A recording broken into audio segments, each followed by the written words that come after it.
આજે તો જવાનું છે મેરેજની શોપિંગમાં, સાથે બધા રિલેટિવ પણ આવવાના છે. એ લોકો 12:30 સુધી આવી જશે એટલે વિચાર્યું પહેલાં કંઈક જમવાનું જમી લઈએ. તો અમે નીકળી પડ્યા છીએ. પહેલાં તો યોગ માટે ઢોસો પેક કરાવ્યો, પછી અમે પહોંચી ગયા સેવ ઉસળ ખાવા. જમી કરીને નીકળ્યા અને પહોંચ્યા રૂપાલી. થોડી વાર વેઇટ કરી એટલામાં બધા આવી ગયા તો 2 રિક્ષા કરીને પહોંચી ગયા માણેક ચોકમાં. ત્યાં એમને લગ્નની વિધિમાં વપરાતી બધી વસ્તુ લેવાની છે. જો કે એ લિસ્ટ બનાવીને જ લઈ આવ્યા હતા તો ફટાફટ લઈ લીધી અને પછી ગયા નાસ્તો કરવા.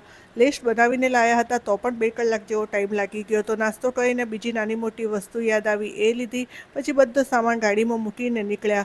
અહીં આ મારી થવાવાળી ભાભીની બેન છે. અમને બંનેને આખો દિવસ વાતો કરવાની બહુ મજા આવી ગઈ. હજી એ વાતો બાકી છે. તો વાતો કરતાં કરતાં પહોંચ્યા નેશનલ હેન્ડલૂમમાં. ત્યાં બધા અંદર જઈને શોપિંગ કરે છે અને અમે ખાઈએ છીએ આઈસ્ક્રીમ.